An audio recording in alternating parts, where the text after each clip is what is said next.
네, 오늘 말씀은 히브리서 10장 1절에서 18절까지 말씀입니다. 율법은 장차 올 좋은 일의 그림자일 뿐이요 참 형상이 아니므로 해마다 늘 드리는 같은 제사로는 나아오는 자들을 언제나 온전하게 할 수 없느니라. 그렇지 아니하면 섬기는 자들이 단번에 정결하게 되어 다시 죄를 깨닫는 일이 없으리니 어찌 제사 드리는 일을 그치지 아니하였으리요. 그러나 이 제사들에는 해마다 죄를 기억하게 하는 것이 있나니 이는 황소와 염소의 피가 능히 죄를 없이 하지 못함이라. 그러므로 주께서 세상에 임하실 때에 이르시되 하나님이 제사와 예물을 원하지 아니하시고 오직 나를 위하여 한 몸을 예비하셨도다. 번제와 속죄제는 기뻐하지 아니하시나니 이에 내가 말하기를 하나님이여 보시옵소서. 두루마리 책에 나를 가리켜 기록된 것과 같이 하나님의 뜻을 행하려 왔나이다 하셨느니라. 위에 말씀하시기를 주께서는 제사와 예물과 번제와 속죄제는 원하지도 아니하고 기뻐하지도 아니하신다 하셨고 이는 다 율법을 따라 드리는 것이라. 그 후에 말씀하시기를 보시옵소서 내가 하나님의 뜻을 행하려 왔나이다 하셨으니 그 첫째 것을 폐하심은 둘째 것을 세우려 하심이라. 이 뜻을 따라 예수 그리스도의 몸을 단번에 드리심으로 말미암아 우리가 거룩함을 얻었노라. 제사장마다 매일 서서 섬기며 자주 같은 제사를 드리되 이 제사는 언제나 죄를 없게 하지 못하거니와 오직 그리스도는 죄를 위하여 한 영원한 제사를 드리시고 하나님 우편에 앉으사 그 후에 자기 원수들을 자기 발등상에 되게 하실 때까지 기다리시나니 그가 거룩하게 된 자들을 한 번의 제사로 영원히 온전하게 하셨느니라. 또한 성령이 우리에게 증언하시되 주께서 이르시되 그날 이후로는 그들과 맺을 언약이 이것이라 하시고 내 법을 그들의 마음에 두고 그들의 생각에 기록하리라 하신 후에 또 그들의 죄와 그들의 불법을 내가 다시 기억하지 아니하리라 하셨으니 이것들을 사하셨은즉 다시 죄를 위하여 제사 드릴 것이 없느니라. 아멘. 네, 히브리서를 계속 보면서 주제가 굉장히 반복된다 하는 것을 볼 수가 있습니다. 오늘도 반복되는 주제 가운데서 또 새로운 질문을 던져보도록 하겠습니다. 그럼 죄란 무엇인가? 예, 죄가 뭐냐 하는 것을 좀 이 본문을 가지고 질문을 했으면 좋겠습니다. 2절에 보시면 그렇지 아니하면 섬기는 자들이 단번에 정결하게 되어 다시 죄를 깨닫는 일이 없으리니 어찌 제사 드리는 일을 그치지 아니하였으리요. 그러나 이 제사들에는 해마다 죄를 기억하게 하는 것이 있나니 이는 황소와 염소의 피가 능히 죄를 없이 하지 못함이라 하셨습니다. 황소와 염소의 피로는 죄를 없이 하지 못한다. 그런데 예수님의 피로는 죄를 없애버릴 수 있다는 거죠. 그것이 참 놀라운 일입니다.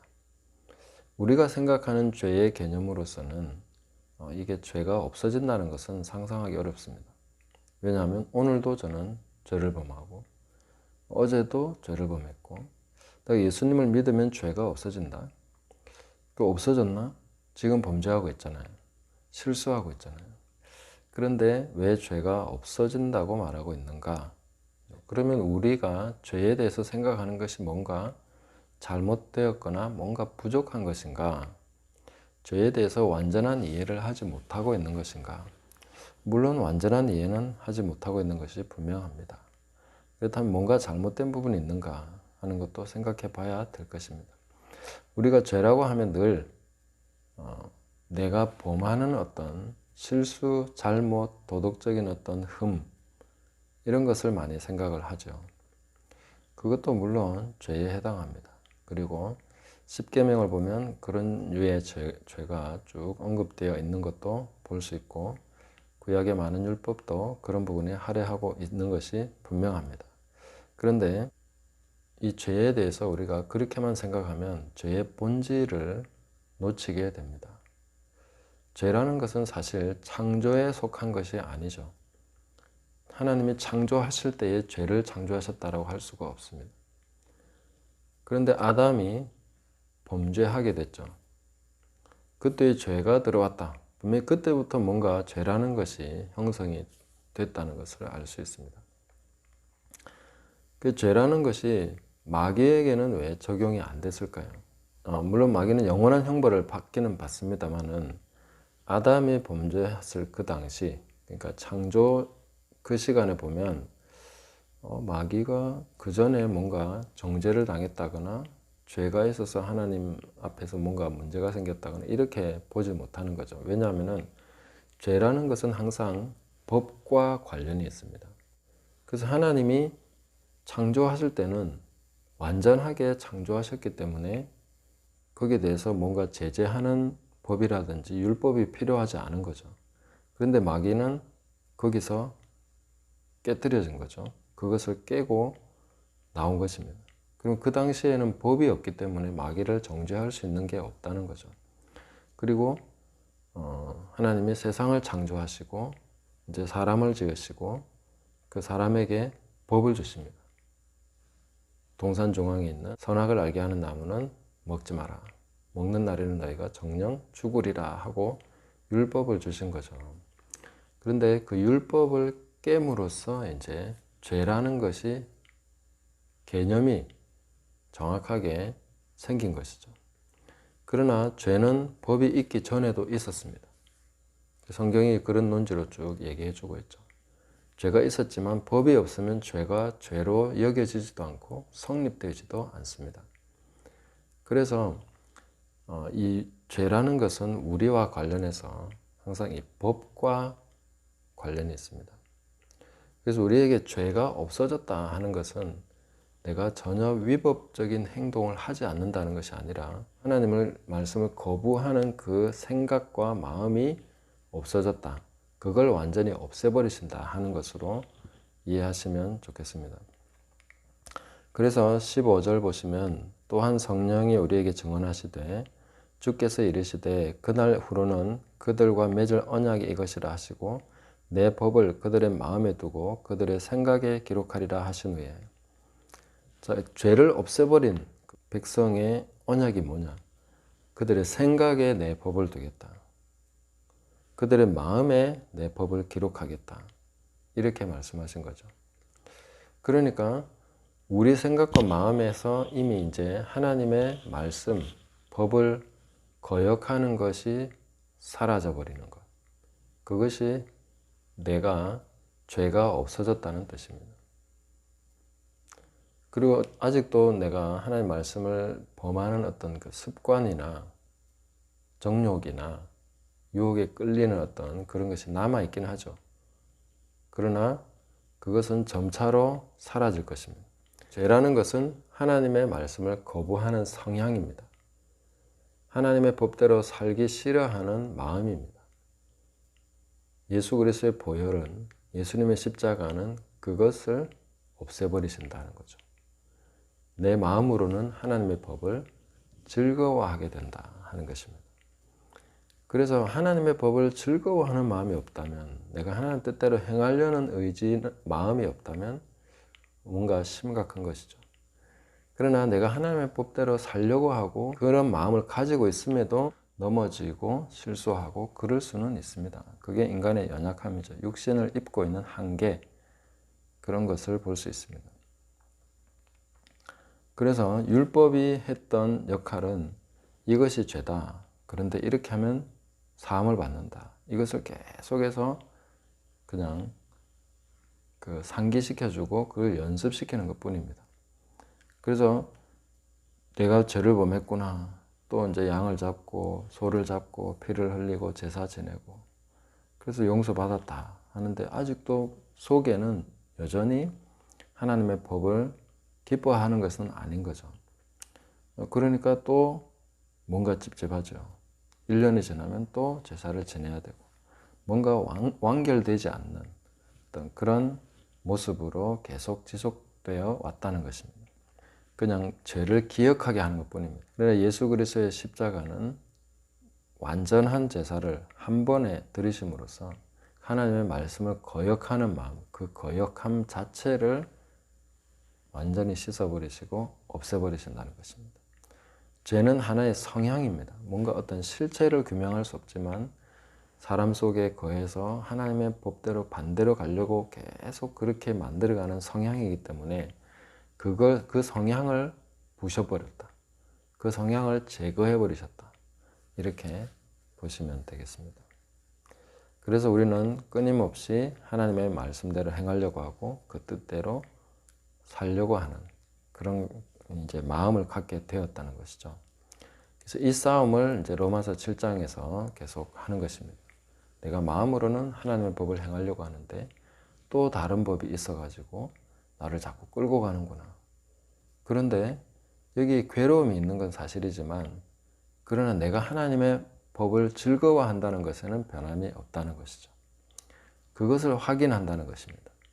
내가 죄와 싸우고 있는 동안에 확인되는 것이 무엇입니까? 내가 왜 죄와 싸우냐는 거죠.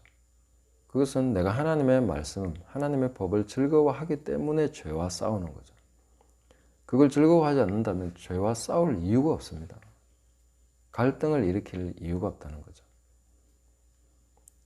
그 죄와 연합돼서 가는 사람은 하나님 말씀을 좋아하지 않습니다. 그냥 아예 이 말씀을 기뻐하는 마음 자체가 없다는 거죠.